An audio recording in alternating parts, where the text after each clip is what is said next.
कहानी की शुरुआत में एक औरत विशाल और अंतहीन समुद्र के बीचों बीच तैर रही होती है। यहाँ न पीने का पानी है और न ही खाने के लिए कुछ। ऐसे में वह इतिहास में पहली बार होने वाला जिंदा बचने का चमत्कार कैसे करेगी। दरअसल मिया नाम की एक गर्भवती महिला समाज के सबसे निचले तबके में रहती है। अशांति और क्रूर हालात से तंग आकर वह और उसका पति अपनी सारी संपत्ति बेच देते हैं और अवैध तरीके से इस देश से भागने का फैसला करते हैं। लेकिन जैसे ही वे बंदरगाह पहुंचते हैं तो मिया वाला कंटेनर अधिकारियों की नजर में आ जाता है। सभी अवैध यात्री डर के मारे दीवारों के पीछे छिप जाते हैं और आवाज तक नहीं करते। टीम का मुखिया काफी अनुभवी होता है। वह वादा करता है कि अगर कोई खुद बाहर आ जाए तो सरकार उसे कोई सजा नहीं देगा। लेकिन जैसे ही छिपा हुआ दरवाजा खुलता है तो सामने से इंसानियत को शर्मसार कर देने वाली गोलियों की बौछार शुरू हो जाती है। एक एक करके सभी अवैध यात्री खून से लथपथ जमीन पर गिर जाते हैं। सिर्फ मिया ही पहले से कंटेनर के ऊपर छिप जाने की वजह से बच जाती है। जब कंटेनर के अंदर की लाशें साफ कर दी जाती है तो वह तुरंत पास वाले कंटेनर में छिपे अपने पति को मैसेज भेजती है। अचानक अगले ही पल मिया को जोर का झटका महसूस होता है। दरअसल उसका कंटेनर जहाज पर लाद दिया जाता है। खुद को सुरक्षित समझकर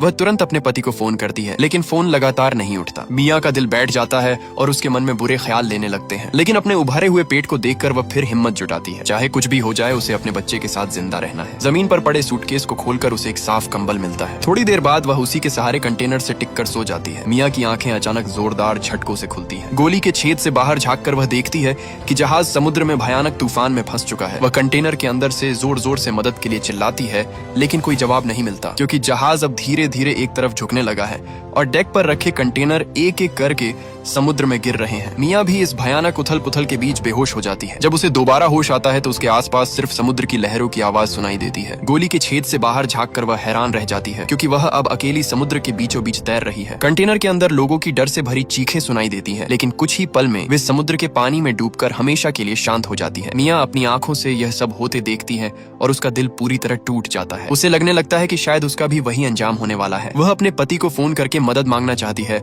लेकिन दिन से लेकर रात तक फोन करने के बाद भी कॉल नहीं लगती। इस बीच कंटेनर के अंदर पानी का स्तर धीरे धीरे बढ़ने लगता है। ये देखकर मिया के मन में गहरा निराशा भर जाती है। आखिरकार वह एक छोटा चाकू उठाकर अपनी जान खत्म करने का फैसला करती है, लेकिन तभी उसके पेट में पल रहा बच्चा अचानक हलचल करता है। बच्चे की मजबूत धड़कन महसूस होते ही मिया का इरादा बदल जाता है और वह यह विचार छोड़ देती है। अगली सुबह ठंडे समुद्री पानी की लहरें उसे जगा देती है। कल की तुलना में आज कंटेनर के अंदर पानी का स्तर काफी बढ़ चुका होता है। अब सबसे जरूरी काम है उन गोलियों के छेदों को बंद करना जिनसे लगातार पानी अंदर आ रहा है। किस्मत से जब वह कंटेनर में सामान ढूंढती है तो उसे बहुत सारे प्लास्टिक के फूड स्टोरेज डिब्बे मिल जाते हैं। वह उनके ढक्कनों में लगी रबर की सील निकालती है, जो ठीक उंगली जितने बड़े छेदों को बंद करने के काम आ जाती है। इसके बाद वह पाइप की मदद से कंटेनर के अंदर जमा पानी बाहर निकाल देती है। इस तरह फिलहाल पानी रिसने की समस्या कुछ हद तक कम हो जाती है। थोड़ी उम्मीद मिलने के बाद मिया अपने पास मौजूद सामान गिनती है। कुछ बोतलें मीठे पानी की और थोड़े से औजार ही उसके जीवित रहने की उम्मीद है। उसी समय उसके पास रखा फोन अचानक बज उठता है। ये उसके पति निक का कॉल होता है। निक बताता है कि वह जहाज पर चढ़ ही नहीं पाया था,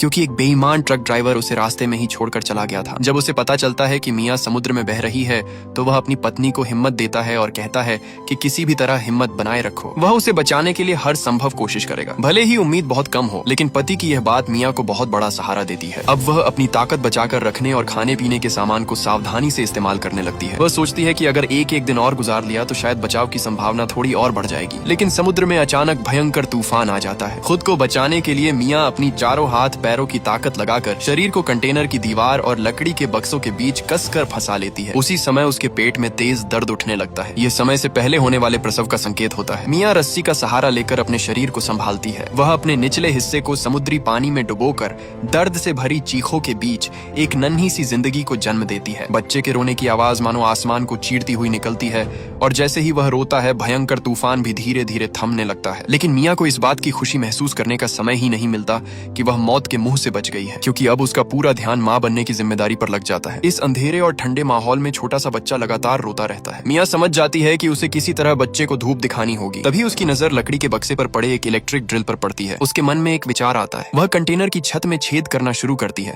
ताकि ऊपर एक छोटा सा रोशनदान बना सके और धूप अंदर आ सके। लेकिन पूरा एक दिन बीत जाता है और ड्रिल की बैटरी खत्म हो जाती है, फिर भी छत में छेद पूरा नहीं हो पाता। ऊपर से तूफान के दौरान उसका फोन भी खराब हो चुका होता है। लगातार परेशानियों से घिरी मिया अब बहुत बेचैन और चिड़चिड़ी हो जाती है। गुस्से में चीजें फेंकते समय उसकी नजर लकड़ी के बक्से पर रखे स्विस आर्मी नाइफ पर पड़ती है। फिर वह उसी के आरी जैसे दांतों से छत काटने की कोशिश जारी रखती है। दिन बीतते जाते हैं और पहले से जमा किया हुआ खाना लगभग खत्म हो जाता है। मियाँ इतनी भूखी हो जाती है कि वह एक प्लास्टिक के डिब्बे में रखा अपना प्लेसेटा निकालती है और मजबूरी में उसे खाने लगती है। खून की तेज गंध जल्द ही आसपास के समुद्र में तैर रही शार्क मछलियों को आकर्षित कर लेती है। तेज टक्करों की आवाज सुनकर मियाँ अपने बच्चे को कसकर पकड़कर काफी देर तक खड़ी रहती है। आखिरकार शार्क निराश होकर धीरे धीरे वहाँ से चली जाती है। अगली सुबह वह फिर से छत में बने छोटे छोटे छेदों को जोड़कर बड़ा करने की कोशिश करती है, लेकिन अचानक चाकू का ब्लेड टूट जाता है। उसकी सारी मेहनत एक पल में बेकार हो जाती है। इतना ही नहीं, उसके पास बचा हुआ मीठा पानी भी लगभग खत्म हो चुका होता है। मियाँ अब पूरी तरह टूटने के कगार पर पहुंच जाती है। कई बार वह कंटेनर के अंदर भरे समुद्री पानी को पीने का सोचती है,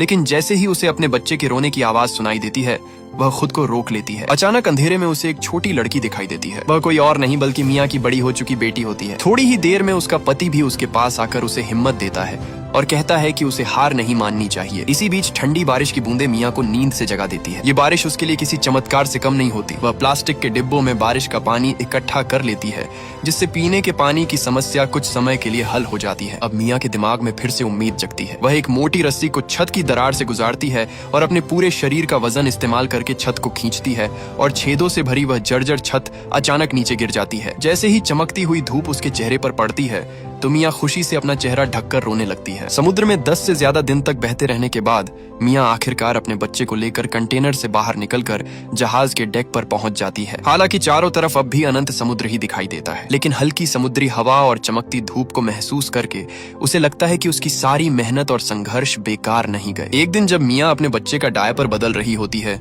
तो वह देखती है कि बच्चे के मल को देखकर समुद्र की मछलियां उसे खाने के लिए इकट्ठा हो रही है। यह देखकर उसके मन में एक विचार आता है। वह तुरंत एक लोहे की पाइप के सिरे पर स्क्रू बांधकर एक साधारण सा भाला बना लेती है, लेकिन पूरे दिन कोशिश करने के बाद भी उसे एक भी मछली नहीं मिलती। उसे समझ आता है कि मछली पकड़ने का तरीका बदलना पड़ेगा, इसलिए वह बिजली की तार से एक छोटा सा जाल बुनती है और उसे समुद्र में फेंक देती है। फिर वह एक डायपर भी समुद्र में डाल देती है। कुछ ही देर में कई छोटी मछलियां वहां इकट्ठा हो जाती है। इस बार मियाँ आखिरकार एक मछली पकड़ने में सफल हो जाती है। कई दिनों से भूखी मियाँ बिना सोचे समझे उसे तुरंत खा लेती है। अब जब खाने की सबसे बड़ी समस्या थोड़ी हल हो जाती है तो मियाँ बचाव के बारे में सोचने लगती है। वह प्लास्टिक के डिब्बों से एक साधारण मैसेज बॉटल बनाती है और उसे समुद्र में बहा देती है, इस उम्मीद में कि कोई मछली पकड़ने वाली नाव उसे देख ले। हालांकि उम्मीद बहुत कम है, लेकिन अपने बच्चे के लिए वह हर संभव कोशिश करती रहती है। उसी रात उसकी जेब में रखा फोन अचानक फिर बजने लगता है। बड़ी मुश्किल से वह कॉल उठाती है और दूसरी तरफ अपने पति निक की बेहद कमजोर आवाज सुनती है। निक बताता है कि उसने एक स्पीड बोट का इंतजाम किया था और समुद्र में निकलकर उसे ढूंढने आ रहा था, लेकिन तभी अधिकारियों ने उसे पकड़ लिया। भागने की कोशिश करते समय उसे गोली लग गई। निक समझ चुका होता है कि अब वह ज्यादा देर तक जिंदा नहीं रहेगा, इसलिए वह अपनी पत्नी को हिम्मत देता है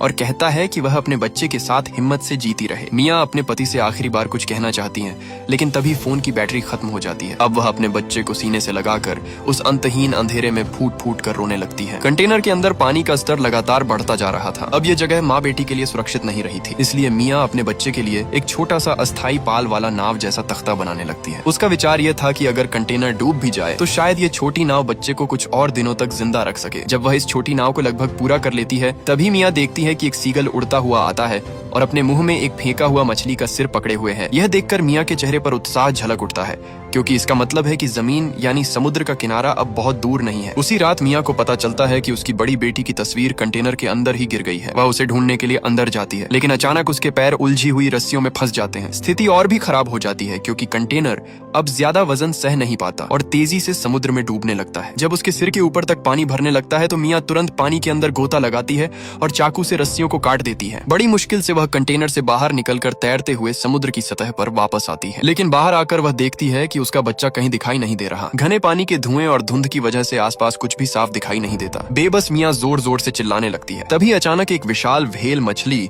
उसके नीचे से तैरते हुए गुजरती है। पल भर में वह उस जगह पहुंच जाती है जहां बच्चा शांत सो रहा होता है। व्हेल पानी की तेज धार ऊपर फेंकती है, जिससे बच्चा जाग जाता है और जोर जोर से रोने लगता है। बच्चे के रोने की आवाज सुनकर मियाँ को उसका पता चल जाता है और वह आखिरकार अपने बच्चे को ढूंढ लेती है। व्हेल खुशी से एक तेज आवाज निकालती है और फिर गहरे समुद्र में गायब हो जाती है। लेकिन अब मियाँ के मन में फिर से निराशा घर करने लगती है। कंटेनर के डूब जाने के बाद अब उनके पास रहने के लिए कोई सुरक्षित जगह नहीं बची थी। अब सवाल ये था कि माँ बेटी समुद्र में कितने समय तक और तैरते हुए जिंदा रह पाएंगी। जब सूरज उगता है तब तक मियाँ की चेतना धुंधली होने लगती है। फिर भी वह आखिरी ताकत जुटाकर प्लास्टिक के डिब्बे में रखा मछली का सिर समुद्र में फेंक देती है और कुछ ही देर बाद एक बार फिर चमत्कार होता है। फेंका हुआ मछली का मांस देखते ही देखते अनगिनत समुद्री पक्षियों को अपनी ओर खींच लेता है। आसमान में मंडराते इन पक्षियों का यह अजीब दृश्य थोड़ी दूर से गुजर रही एक मछुआरों की नाव की नजर में आ जाता है। जब मछुआरे अपनी नाव लेकर वहां पास पहुंचते हैं तो वे समुद्र की सतह पर तैरते हुए एक छोटे से बच्चे को गहरी नींद में पाते हैं। यह देखकर वे हैरान रह जाते हैं क्योंकि इतने विशाल समुद्र के बीच कोई बच्चा